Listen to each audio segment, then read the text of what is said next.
Credit ಬಗ್ಗೆ ನಿಮ್ಮ ಸಂದೇಹಗಳಿಗೆ ಇಲ್ಲಿದೆ ಉತ್ತರ.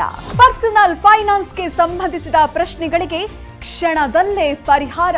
ಮನಿ9 ಆಪ್ ಮೂಲಕ ನಿಮ್ಮ ಪ್ರಶ್ನೆಗಳಿಗೆ ಉತ್ತರ ಕಂಡುಕೊಳ್ಳಿ. ನಿಮ್ಮ ಪ್ರಶ್ನೆಗಳನ್ನ ತಜ್ಞರ ಜೊತೆ ನೇರವಾಗಿ ಕೇಳಿ. ಹಲೋ ಮನಿ9 ನಲ್ಲಿ ನಿಮ್ಮ ಪ್ರಶ್ನೆಗಳನ್ನ ಕೇಳಿ. ಈಗಲೇ ಡೌನ್ಲೋಡ್ ಮಾಡಿ ಮನಿ9 ಆಪ್. Download now. ನಮಸ್ಕಾರ, ಮನಿ9 ಕನ್ನಡದ ಎಕ್ಸ್ಪ್ಲೇನರ್ ಕಾರ್ಯಕ್ರಮಕ್ಕೆ ಸ್ವಾಗತ. ನಾನು ಮಲನಗೌಡ ಮಾಲಿ ಪಾಟೀಲ್. ಬನ್ನಿ, ಇವತ್ತಿನ ಎಪಿಸೋಡ್ನಲ್ಲಿ ಈ ಕ್ರೆಡಿಟ್ ಸ್ಕೋರ್ ಬಗ್ಗೆ ಒಂದಷ್ಟು ಡೀಟೇಲ್ ಆಗಿ ತಿಳಿದುಕೊಳ್ಳುವಂತಹ ಪ್ರಯತ್ನವನ್ನು ನಾವೀಗ ಮಾಡ್ತಾ ಹೋಗೋಣ. ಸಾಲಕ್ಕೆ ಅರ್ಜಿಯನ್ನು ಸಲ್ಲಿಸುವಾಗ ಬ್ಯಾಂಕ್ಗಳು ಮೊದಲು ಕೇಳೋದು ನಿಮ್ಮ ಕ್ರೆಡಿಟ್ ಸ್ಕೋರನ್ನು.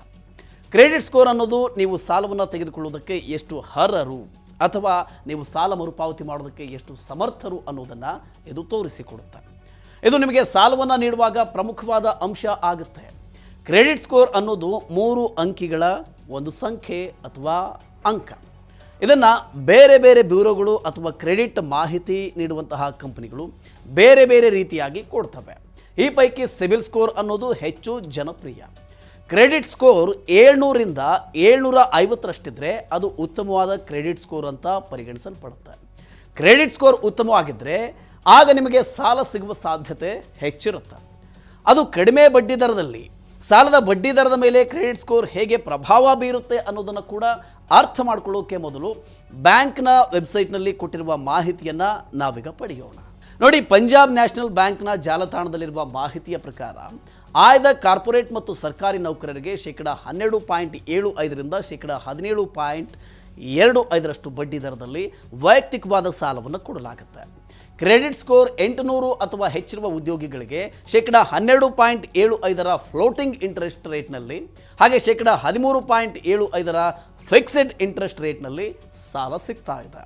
ಕ್ರೆಡಿಟ್ ಸ್ಕೋರ್ 750ಕ್ಕಿಂತ ಹೆಚ್ಚು ಹಾಗೂ 800ಕ್ಕಿಂತ ಕಡಿಮೆ ಇದ್ದರೆ ಬಡ್ಡಿ ದರಗಳು -13.75 ಮತ್ತು 14.75ರಷ್ಟಿರುತ್ತೆ.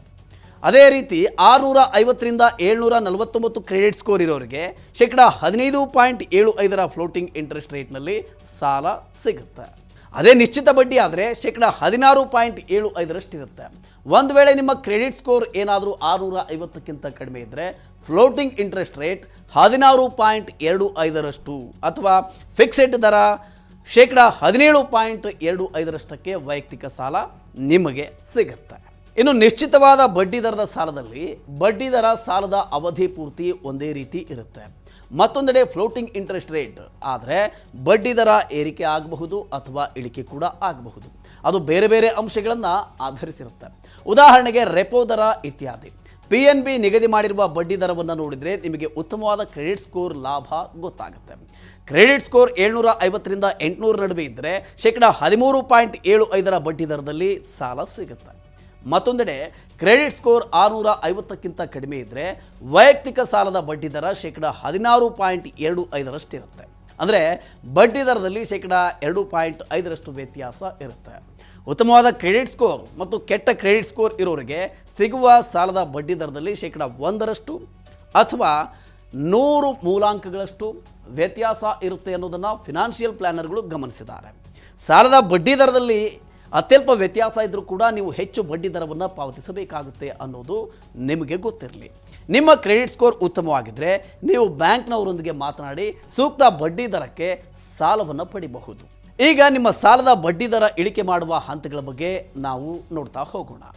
ಮೊದಲ ಹಂತ, ಸಾಲಕ್ಕೆ ಅರ್ಜಿಯನ್ನು ಸಲ್ಲಿಸುವುದಕ್ಕೂ ಮೊದಲು ಬ್ಯಾಂಕ್ನೊಂದಿಗೆ ನಿಮ್ಮ ಕ್ರೆಡಿಟ್ ಸ್ಕೋರನ್ನು ನೀವು ಪರಿಶೀಲನೆ ಮಾಡಿಕೊಳ್ಳಿ. ಕ್ರೆಡಿಟ್ ಬ್ಯೂರೋ ಸಿಬಿಲ್ನ ಜಾಲತಾಣ civil.comನಲ್ಲಿ ನೋಂದಾಯಿಸಿಕೊಂಡು ಒಂದು ಹಣಕಾಸು ವರ್ಷದಲ್ಲಿ ಒಮ್ಮೆ ಉಚಿತವಾಗಿ ಕ್ರೆಡಿಟ್ ಸ್ಕೋರನ್ನು ನೀವು ಪರಿಶೀಲನೆ ಮಾಡಿಕೊಳ್ಳಬಹುದು.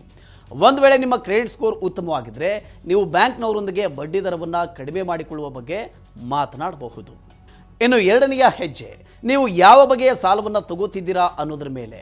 ಅಂದರೆ ಗೃಹ ಸಾಲ, ವೈಯಕ್ತಿಕ ಸಾಲ ಅಥವಾ ಕಾರ್ ಸಾಲ. ಬೇರೆ ಬೇರೆ ಬ್ಯಾಂಕುಗಳಲ್ಲಿ ಪ್ರಸ್ತುತ ಇರುವ ಬಡ್ಡಿ ದರಗಳ ಬಗ್ಗೆ ಮಾಹಿತಿಯನ್ನು ಕಲೆ ಹಾಕಿ. ಯಾವ ಬ್ಯಾಂಕುಗಳು ಅಥವಾ ಬ್ಯಾಂಕೇತರ ಹಣಕಾಸು ಸಂಸ್ಥೆ ಅಂದರೆ NBFCಗಳು ಎಷ್ಟೆಷ್ಟು ಬಡ್ಡಿಯನ್ನು ವಿಧಿಸ್ತಾ ಇವೆ ಅನ್ನೋದರ ಬಗ್ಗೆ ಆಯಾಯ ಬ್ಯಾಂಕ್ ಅಥವಾ ಸಂಸ್ಥೆಗಳ ಜಾಲತಾಣದಲ್ಲಿ ಮಾಹಿತಿ ಇರುತ್ತೆ. ಇದರಿಂದ ನೀವು ಬ್ಯಾಂಕ್ನೊಂದಿಗೆ ಮಾತನಾಡೋದಕ್ಕೆ ಸಿದ್ಧರಾಗುವುದಕ್ಕೆ ನಿಮಗೆ ಅನುಕೂಲ ಆಗುತ್ತೆ. ಇನ್ನು ಮೂರನೆಯ ಹೆಜ್ಜೆ, ಬ್ಯಾಂಕ್ನವರೊಂದಿಗೆ ಸಾಲದ ಬಗ್ಗೆ ಮಾತನಾಡುವಾಗ ನಿಮ್ಮ ಸದೃಢ ಕ್ರೆಡಿಟ್ ಹಿಸ್ಟ್ರಿ ಮತ್ತು ಕ್ರೆಡಿಟ್ ಸ್ಕೋರ್ ಬಗ್ಗೆ ಹೇಳಿ. ಉತ್ತಮವಾದ ಕ್ರೆಡಿಟ್ ಸ್ಕೋರ್ ಇದ್ದರೆ ಬ್ಯಾಂಕುಗಳಿಂದ ಸಾಲವನ್ನು ಪಡೆಯುವುದು ಸುಲಭ. ಉತ್ತಮವಾದ ಕ್ರೆಡಿಟ್ ಸ್ಕೋರ್ ಮತ್ತು ಹಿಸ್ಟ್ರಿ ಸಾಲವನ್ನು ನೀವು ಎಷ್ಟು ಸಮರ್ಥವಾಗಿ ಮರುಪಾವತಿ ಮಾಡ್ತೀರಿ ಅನ್ನೋದನ್ನು ತೋರಿಸಿಕೊಡುತ್ತೆ. ಇನ್ನು ಫೋರ್ತ್ ಸ್ಟೆಪ್ ಅಥವಾ 4ನೆಯ ಹೆಜ್ಜೆ ಅಂದರೆ ಸಾಲಕ್ಕೆ ಅರ್ಜಿಯನ್ನು ಸಲ್ಲಿಸುವಾಗ ತಾಳ್ಮೆಯಿಂದ ಇರಿ. ಹಾಗೆ ಮೊದಲ ಆಫರನ್ನು ನೀವು ಸ್ವೀಕರಿಸಬೇಡಿ. ಬೇರೆ ಬೇರೆ ಬ್ಯಾಂಕುಗಳೊಂದಿಗೆ ಮಾತನಾಡಿ ಅವರ ಬಡ್ಡಿ ದರಗಳನ್ನು ಹೋಲಿಕೆ ಮಾಡಿ. ಒಂದು ವೇಳೆ ಬೇರೆ ಬ್ಯಾಂಕ್ನಲ್ಲಿ ಕಡಿಮೆ ಬಡ್ಡಿ ದರಕ್ಕೆ ಸಾಲವನ್ನು ಆಫರ್ ಮಾಡಿದರೆ ಅದನ್ನು ಮೊದಲು ಆಫರ್ ಮಾಡಿದ ಬ್ಯಾಂಕ್ನವರಿಗೆ ತಿಳಿಸಿ. ಆಗ ಆ ಬ್ಯಾಂಕ್ನವರು ಈ ಬಡ್ಡಿ ದರಕ್ಕೆ ಮ್ಯಾಚ್ ಮಾಡಿ ನಿಮಗೆ ಇನ್ನೂ ಕೂಡ ಕಡಿಮೆ ಬಡ್ಡಿ ದರದಲ್ಲಿ ಸಾಲ ಕೊಡುವ ಸಾಧ್ಯತೆಯೂ ಕೂಡ ಇರುತ್ತೆ. ಇನ್ನು ಕೊನೆಯ ಸ್ಟೆಪ್, ಎಷ್ಟೋ ಸಲ ನೀವು ಎಷ್ಟೇ ಪ್ರಯತ್ನ ಪಟ್ಟರೂ ಕೂಡ ಬ್ಯಾಂಕುಗಳು ಬಡ್ಡಿ ದರವನ್ನು ಕಡಿಮೆ ಮಾಡೋದಕ್ಕೆ ಒಪ್ಪದೇ ಇರಬಹುದು. ಒತ್ತಡದಲ್ಲಿ ಅವರ ಆಫರನ್ನು ನೀವು ಒಪ್ಕೊಳ್ಬೇಡಿ, ನಿರಾಕರಿಸಿ ಮುಂದೆ ಸಾಗಿ.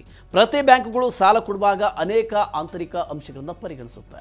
ಹೀಗಾಗಿ ಬೇರೆ ಬ್ಯಾಂಕ್ನೊಂದಿಗೆ ವಿಚಾರ ಮಾಡಿ ನೋಡಿ. ಆದರೆ ಬ್ಯಾಂಕುಗಳು ಕೇವಲ ಇದೊಂದೇ ಅಂಶವನ್ನು ಪರಿಗಣಿಸೋದಿಲ್ಲ ಅನ್ನೋದು ನಿಮಗೆ ನೆನಪಿನಲ್ಲಿ ಇರಲಿ. ಕ್ರೆಡಿಟ್ ಸ್ಕೋರ್ ಮಾತ್ರ ಅಲ್ಲದೆ ನಿಮ್ಮ ಆದಾಯ, ನಿಮ್ಮ ಪ್ರಸ್ತುತ ಇರುವ ಆದಾಯದಲ್ಲಿ ಸಾಲದ ಭಾಗ, ವಯಸ್ಸು, ವೃತ್ತಿ ಭದ್ರತೆ ಮೊದಲಾದವುಗಳು ಕೂಡ ನಿಮಗೆ ಸಾಲ ಸಿಗುತ್ತೋ ಇಲ್ವೋ ಅನ್ನೋದನ್ನು ನಿರ್ಧರಿಸುವ ಇತರೆ ಪ್ರಮುಖವಾದ ಅಂಶಗಳಾಗಿವೆ. ಓಕೆ, ಈ ರೀತಿಯ ಇನ್ನಷ್ಟು ಮಾಹಿತಿ ಮತ್ತು ಪರ್ಸನಲ್ ಫಿನಾನ್ಸ್ ವಿಚಾರಗಳಿಗೆ ಡೌನ್ಲೋಡ್ ಮಾಡಿ Money9 ಕನ್ನಡ ಆ್ಯಪ್ ಹಾಗೂ ಯೂಟ್ಯೂಬ್ನಲ್ಲಿಯೂ ಸಬ್ಸ್ಕ್ರೈಬ್ ಆಗಿ, ಲೈಕ್ ಮಾಡಿ, ಶೇರ್ ಮಾಡಿ. Thank you.